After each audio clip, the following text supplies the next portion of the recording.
అందుకు అనుగుణంగానే రేపు వచ్చే ఈ ఏప్రిల్ 1వ తేదీ నుంచి దేశవ్యాప్తంగా కులగణన మొదలవుతుంది.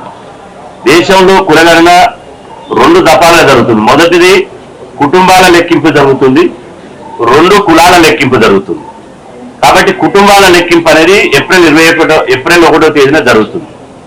ఈ కుటుంబాల లెక్కింపు సందర్భంగా కేంద్ర ప్రభుత్వం ఒక గెజిట్ నోటిఫికేషన్ లో 33 ప్రశ్నలు ఇవాళ అడగాలని, ప్రజల్ని అడగాలని చెప్పి 33 ప్రశ్నలు ఇచ్చింది.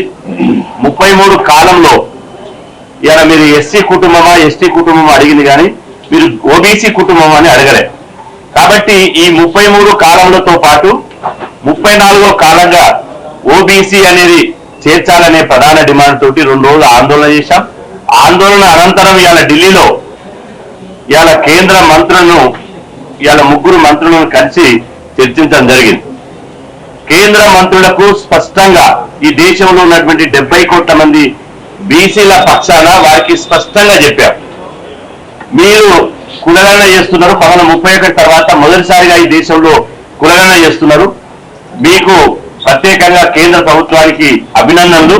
కానీ ఇదే సమయంలో ఈ కులగణనలో ఓబీసీ కాలం లేకపోవడం మూలంగా, ఓబీసీ కుటుంబాలను లెక్కించకపోవడం మూలంగా రేపు 2వసారి జరిగేటువంటి కులగణనలో ఇలా బీసీ లెక్కలు సైంటిఫిక్ గా, శాస్త్రీయంగా ఎంత శాతం ఉన్నారో అంత శాతం అక్యురేట్ గా వచ్చేటువంటి పరిస్థితి లేదు. కాబట్టి మీరు ఇంత పెద్ద చారిత్రాత్మకమైన నిర్ణయం తీసుకునేటప్పుడు ఇవాళ కుటుంబాల సంఖ్యను కూడా లెక్కించాల్సిన బాధ్యత కేంద్ర ప్రభుత్వం మీదనే ఉన్నది అని చెప్పి కేంద్ర మంత్రులకు స్పష్టంగా ఇవాళ మేము, ఆంధ్రప్రదేశ్ అధ్యక్షుడు కేశవ శంకర్రావు గారు, అదేవిధంగా మా బీసీ సంఘాల నాయకులందరం కలిసి వారికి స్పష్టంగా చెప్పడం జరిగింది.